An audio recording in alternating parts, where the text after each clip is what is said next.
ప్రధానమైన కారణం ఏంటంటే సాధారణంగా భారతదేశం అనేసరికి స్త్రీలకు గౌరవం ఇచ్చే ఒక మంచి సంప్రదాయం ఉన్న మంచి సంస్కృతి ఉన్న భారతదేశం నుంచి ఏమి నేర్చుకోవాలి విదేశాల వాళ్ళు అని ఎవరైనా అడిగితే స్త్రీని ఎలా గౌరవించుకోవాలో నేర్చుకోవచ్చు అన్న ఒకే ఒక ఆన్సర్ చాలా తొందరగా వచ్చే పరిస్థితి. అంటే అది సంస్కృతిలోని నిండిపోయి ఉన్నది స్త్రీని గౌరవించాలి అని.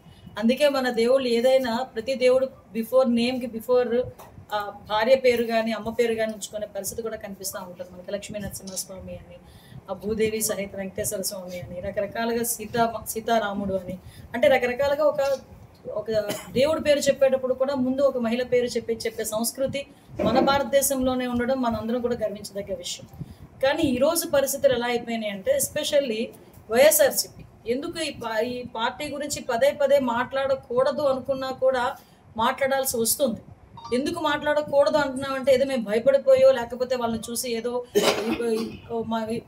ఏదో భయపడిపోయే మాత్రం కాదు, కూడా కొన్ని సందర్భాల్లో మేము కూడా సిగ్గుపడే పరిస్థితి కనిపిస్తాం. ఎందుకనంటే ఈరోజు మహిళల గురించి ఎంత నీచంగా మాట్లాడినా కూడా నోరు విప్పకుండా ఇంకా దాన్ని ఎంకరేజ్ చేసే పరిస్థితుల్లో జగన్మోహన్ రెడ్డి ఉండటం అనేది చాలా జుగుప్సాకరమైన విషయం. ఈరోజు ఎందుకు ఈ పదం ఉపయోగిస్తున్నానంటే ఒక తల్లి గురించి, ఒక చెల్లి గురించి, ఒక ఆడబిడ్డ గురించి నోటికొచ్చినట్లు మాట్లాడుతూ ఉంటే కనీసం ఇది తప్పు అని చెప్పలేని నాయకత్వం, అదొక నాయకత్వమా? అటువంటి నాయకుడు ఒక నాయకుడా? ఇది ప్రతి ఒక్కరు కూడా మనం ప్రశ్నించుకోవాలి. ఎస్పెషల్లీ వైఎస్ఆర్సీపీకి నాయకత్వం వహిస్తున్న జగన్మోహన్ రెడ్డి కూడా ప్రశ్నించుకోవాల్సిన అవసరం ఉంది. మనం రీసెంట్గా ఈరోజు నిన్న చూసాం ఎమ్మెల్యే, ఒక శాసనసభ్యురాలు, గౌరవ శాసనసభ్యురాలు. నేను శాసనసభలో ఉన్న వాళ్ళందరికీ కూడా నేను చాలా గర్వంగా చెప్తాను. సుమారుగా 5 కోట్ల మంది ఆంధ్రప్రదేశ్లో ప్రజలుంటే కేవలం 175 మందికే అసెంబ్లీలో కూర్చొని అధ్యక్ష అనే ఒక అవకాశం కల్పిస్తుంది, ఒక అదృష్టం. ఆ అదృష్టం ఇచ్చిన వాళ్ళు ఎవరు? ఆ నియోజకవర్గ ప్రజలు.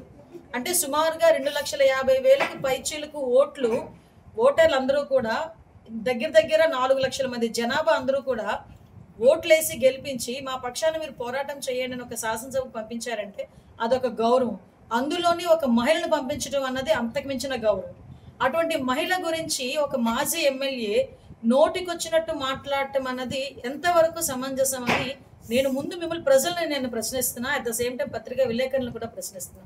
ఆవిడ గురించి ఆవిడ వ్యక్తిత్వహరణం చేయడానికి, ఒక క్యారెక్టర్ అసోసియేషన్ చేస్తూ ఆవిడ వివాహం గురించి, ఆవిడ వ్యక్తిగత జీవితం గురించి చాలా దరిద్రంగా, అంటే ఎవ్వరూ కూడా హర్షించని విధంగా మాట్లాడటం. ఆ మాజీ ఎమ్మెల్యే ప్రసన్న కుమార్ రెడ్డినే అడుగుతున్నా. యాక్చువల్గా ఇందాకే మా అన్న చెప్తున్నారు, చాలా పెద్ద ఫ్యామిలీ అమ్మ, చాలా పొలిటికల్గా చాలా మంచి, అంటే 5 సార్లు 6 సార్లు ఎమ్మెల్యేలు గెలిచిన సంస్కృతి ఉన్న వాళ్ళ ఫ్యామిలీ. అటువంటి ఫ్యామిలీలోంచి వచ్చి ఇలా మాట్లాడుతున్నాడంటే చాలా దరిద్రంగా ఉంది అని. ఎస్, అంత రాజకీయంగా అనుభవం ఉన్న నువ్వు బయటకు వచ్చి ఈ రకంగా మాట్లాడుతూ ఉంటే మీరు ఏదైతే మాట్లాడారో ఆ వీడియో ఒక్కసారి తీసుకెళ్ళి మీ తల్లికి చూపించండి.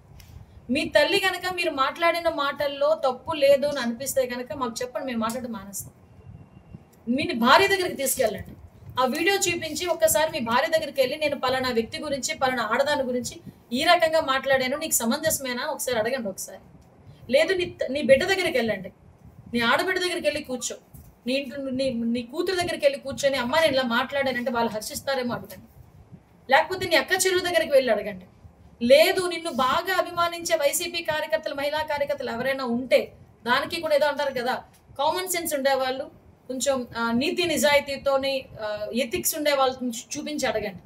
కనీసం ఇది నేను మాట్లాడిన మాట దాన్ని అందరూ హర్షిస్తారని అడగండి.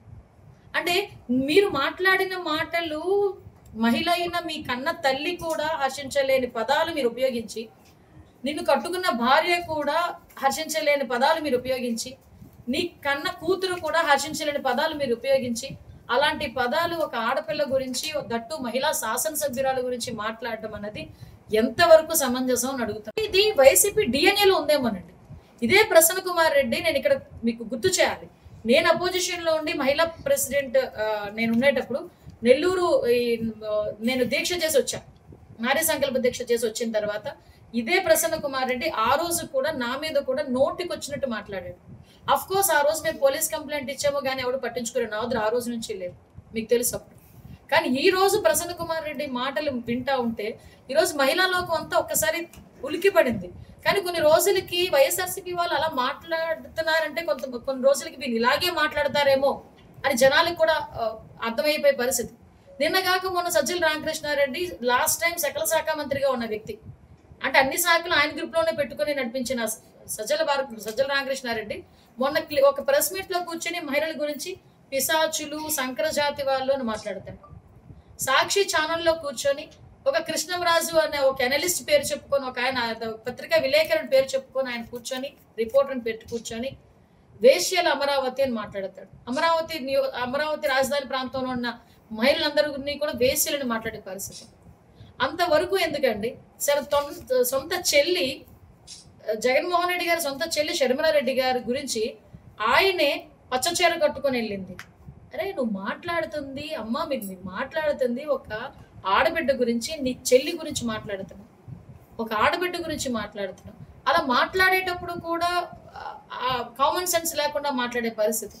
మీకు అందరికీ తెలుసు, అమరావతి రైతుల విషయంలో అమరావతి మహిళా రైతులు బయటకు వచ్చి ధర్నాలు చేస్తూ ఉంటే వాళ్ళ గురించి సోషల్ మీడియాలో మాట్లాడిన అవన్నీ వింటా నిజంగా వాళ్ళు కాబట్టి భరించారు.